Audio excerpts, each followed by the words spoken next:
এই কথাগুলো মন দিয়ে শুনেন। মানুষের মাংস খেতে চায় শকুনের বাচ্চা, বায়না ধরেছে খুব। তাই বাবা শকুনকে বলল মানুষের মাংসই চাই। বাবা উড়ে যেয়ে এক টুকরো মাংস আনলো, কিন্তু খেতে যেয়ে দেখলো না না, এটা তো মানুষের মাংস না, শূকরের মাংস।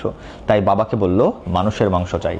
বাবা আবার উড়ে গেল, কিন্তু এবার বাবা আরও এক টুকরো মাংস এনে দিল। শকুনের বাচ্চা খেতে যেয়ে বুঝতে পারলো এটা আসলে মরা গরুর মাংস। তাই বাবাকে রীতিমতো ধমকে বলল আমার মানুষের মাংসই চাই, আর এখনই চাই। বাবা তাই বাধ্য হয়ে দুই টুকরা মাংস নিয়ে উড়ে গেল। শূকরের মাংস ফেললো মসজিদের সামনে, আর গরুর মাংস ফেললো মন্দিরের সামনে। কিছু সময়ের মধ্যেই দাঙ্গা বেঁধে গেল, 100 মানুষের লাশ পড়ে গেল। বাবা ছেলে ডাল থেকে নেমে এসে পেট পুড়ে মানুষের মাংস খেলো। বাচ্চা শকুন বলল বাবা এত মানুষের মাংস আসলো কোত্থেকে? বাবা বলল মানুষ সৃষ্টির সেরা জীব, কিন্তু ধর্ম আর রাজনীতিকে ব্যবহার করলে এরা হয়ে যায় পশুর থেকে হিংস্র।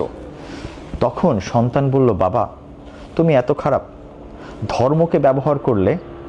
বাবা বলল তুমি এখনই মাংস খেতে চেয়েছো, ধর্মের আবেগটা খুব তীব্র, তাই ধর্মকে ব্যবহার করেছি। রাজনীতিও একই জিনিস, তবে সেটা ব্যবহার করলে এটা আরো লং লাস্টিং হতো।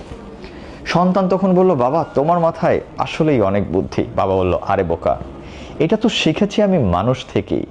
কারণ এই মানুষের ভিতরেই কিছু মানুষ যখন অনিষ্ট তৈরি করতে চায়, তখনই হয় ধর্মের নামে না হয় রাজনীতির নামে এভাবেই করে। আমি তো শুধুমাত্র অ্যাপ্লাই করলাম।